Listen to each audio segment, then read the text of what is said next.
এভাবে আর কতদিন থাকবি বাবা? একটা কাম কাজ কর। কিভাবে কিভাবে সংসারটা চলে তুই যে একটু বুঝোস না, বোঝার চেষ্টা কর। কাম কাজ কর, আমরা তো বড় লোক না যে আজিরা ঘুরলে ঘোরাফেরা করলে হবে না। কাম কাজ কর।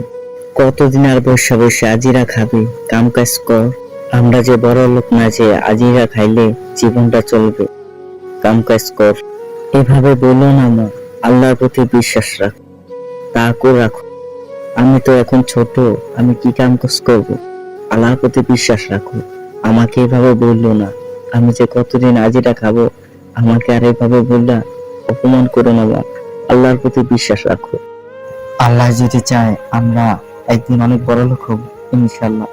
আল্লাহর প্রতি বিশ্বাস রাখো মা। আমার মনে অনেক কষ্ট, এইভাবে আমাকে অপমান করো না। হে আমার মালিক, আপনার প্রতি বিশ্বাস, ভালোবাসা, তাওয়াক্কুল সবকিছু যেন আমার অন্তরে থাকে। আপনার প্রতি একটুও জানি বিশ্বাসটা না হারাই। হে আমার মালিক, হে আমার রব, আপনি আমাকে দেখেন, সই সালামতে রাখেন। হে আমার মালিক, হে আমার মালিক, আমাকে সাধারণভাবে কাম কাজ করে কিছু করার তৌফিক দেন মালিক। আমার আর ভালো লাগে না, আপনার দয়া তো আমার খুব প্রয়োজন।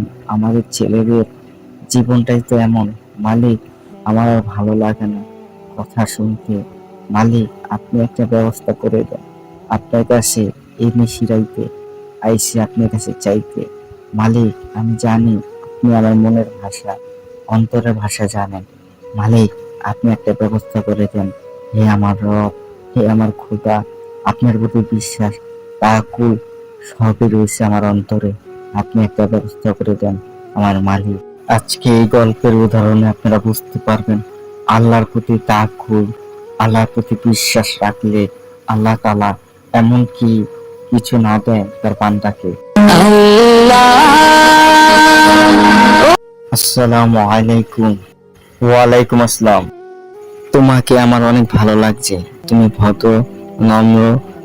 মানুষের কাছ থেকে শুনেছিলাম তুমি ছেলেটা অনেক ভদ্র, তাই তোমাকে বলতে চাই তুমি আমার এখানে কাম করবে। আমার একটা ভদ্র নম্র লোক দরকার, কারণ সবাই তো আর ভদ্র ও ভালো মানুষ পাওয়া যায় না। তুমি কি আমার এখানে কাম কাজ করবে? জি হুজুর, ইনশাল্লাহ করব। আমার একটা খুব কাজে দরকার ছিল, ইনশাল্লাহ আল্লাহ তাআলা মিলাই দিছে আপনার সঙ্গে। ইনশাল্লাহ হুজুর, আমি করব কাম আপনার এখানে। তাহলে আগামীকাল থেকে আমার এখানে কাজ করতে আইসা পড়ো। ইনশাল্লাহ সকাল সকাল আইসা পড়ো। ইনশাল্লাহ আল্লাহ তাআলা যদি হায়াতে বাঁচায় রাখে তাহলে যাব সকাল সকাল আপনার এখানে ইনশাল্লাহ।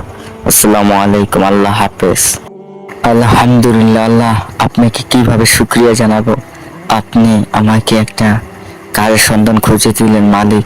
আপনাকে শুকরিয়া জানাই, লাখো লাখো শুকরিয়া জানাই। হে আমার মালিক, হে আমার রব। আজকে আমি অনেক খুশি বাবা, কারণ আমরা আজকে অনেক টাকার মালিক, অনেক টাকার মালিক। আমি খুব খুশি, তোমার প্রতি আমার খুব গর্ব বাবা। আজকে আমরা অনেক খুশি। আপনাকে বলছিলাম মা, আল্লাহর প্রতি বিশ্বাস রাখুন, তাওয়াক্কুল রাখুন। আর আমাদের ছেলেতে জীবনটাই তো এমন, পকেটে টাকা থাকলে সবাই মধু সুরে ডাকে, টাকা না থাকলে কেউ কাকে চিনে না, দাম দেয় না। আজকে আমার অনেক টাকা, আজকে আমি সফলতা হয়েছি, সবই তো আমার মালিকের দয়া, মালিকের রহমতে। তাই তো বলি মা, আল্লাহর প্রতি বিশ্বাস রাখুন, তাওয়াক্কুল রাখুন মা। আপনাকে বলছিলাম বাবা, আমি বুঝতে পারিনি আল্লাহর ভালোবাসা, আল্লাহর রহমত, আল্লাহ দয়া ছাড়া কোনো মানুষের কোনোদিন বড় হতে পারে না। আমি সেসব ভুলে গিয়েছিলাম। সবই তো এই অবদান আমাদের মালিক, আমাদের রবের। আল্লাহ তাআলাকে শুকরিয়া জানাই মালিক। দুনিয়াতে শত শত মানুষ জানি তোমার প্রতি বিশ্বাস ঈমান থাকে, আর সবাই জানি তোমার শুকরিয়া আদায় করে। তুমি সকল মায়ের সন্তানকে বড়লোক বানিয়ে দিও, জানি তোমার শুকরিয়া আদায় করলে তুমি তাদের দিকে তাকিয়ে মালিক। তুমি অসীম, তুমি দয়ালু, তুমি ক্ষমাশীল, তুমি ধনী, গরিব বানিয়ে দাও, গরিবকে ধনী বানিয়ে দাও। তুমি অসীম, তুমি দয়ালু, তুমি মহান রব।